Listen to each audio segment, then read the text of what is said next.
So this is your third Star Wars movie, three of the biggest movies that have ever been made.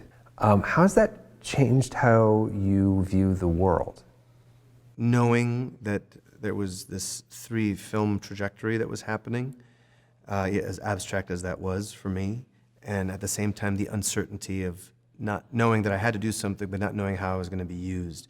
So that, that was an interesting adjustment.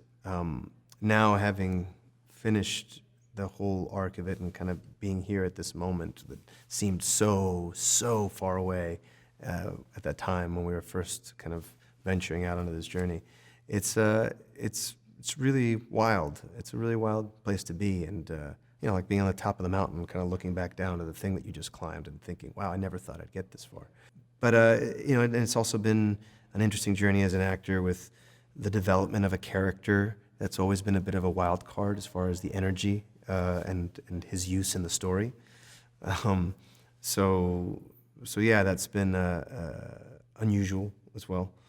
But as far as the view of the world, it's fascinating to see that all those little kids that saw Star Wars and loved it so much and have now grown up are all even more excited about it now and are the ones that are ruling the world. Like all of us that, read comic books and watched these things and thought, like, imagine if this could happen. Imagine if they made movies about this and that. And like now we're the ones in charge, and that's exactly what we're doing now.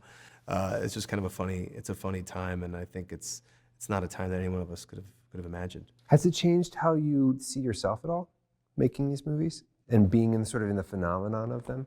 Knowing that there's a lot of people that really enjoy the character that I play and all that, it's very difficult to feel any ownership over this because it is such a cultural phenomenon, and it's so much bigger than even one movie, any one performance, any one character. So I don't really feel like an insider, even though I am. I still feel like I'm kind of looking at it from the outside, being like, this is a crazy thing, and I just happen to be part of it. But it's just so massive. I mean, one of the sort of elements of that for you has been how immediately so many fans latched onto the idea of Poe and Finn as a romantic relationship. Was that something that you could see coming at all? I mean, there was an absolute natural chemistry with him. I immediately felt very connected to him. I remember it was an audition, and the two of us just like did that first scene back to back, butt to butt, just like doing the scene together, practicing it in this room. And like, it was just like immediately all kind of artifice, everything just collapsed. And there was like an intimacy that was very just like there.